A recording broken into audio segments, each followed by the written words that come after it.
大家好，我是王佳。今天多批点柴火，我也怕我过两天也阳了，然后烧火是个问题，先把柴火批好备着。就算是我阳了，媳妇儿也有柴火烧，这样也不至于挨冻。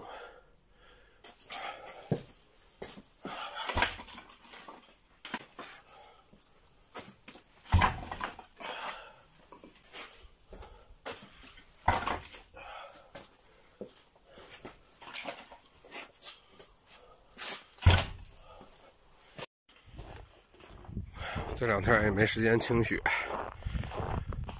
这院子里全都是雪了。等有空就把它们清了。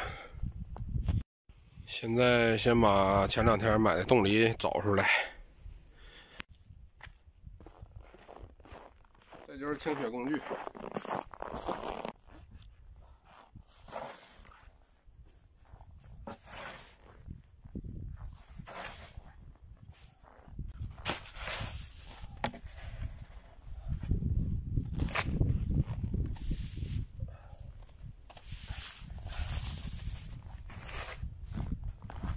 这小冻梨在外面冻得挡挡的，进屋里给他们缓一缓。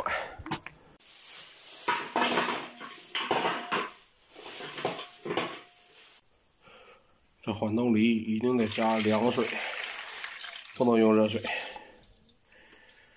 然后等着就行了。经过了几个小时的浸泡，这个冻梨，看一坨。一会儿整点热水给它泡透它，就可以喝里边的汁儿了。这嘴巴烧的呀！他鼻子不透气儿了。你看鼻子是蹭的。你咋样？你感觉我能咋样？哎呀，这真上火了，这家伙。起这么多泡。这也肿了，别呛。现在吭吭啊。吭吭的，这些都疼。煮的汤我也不敢喝。我把那个梨缓上了。那个梨啊。吃那个梨会不会缓解一下？行。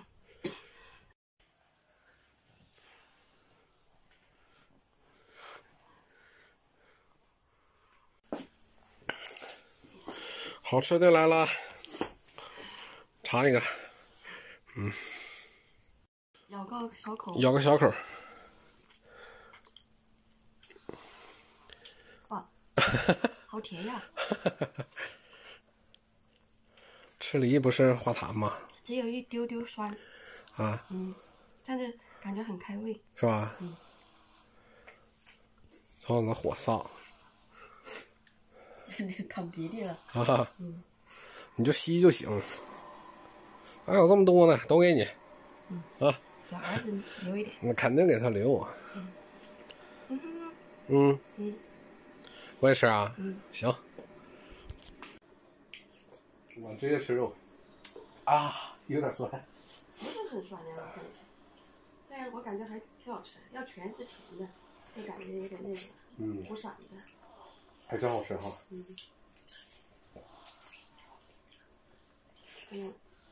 真好吃。我这上面那糖可能上火了。上火。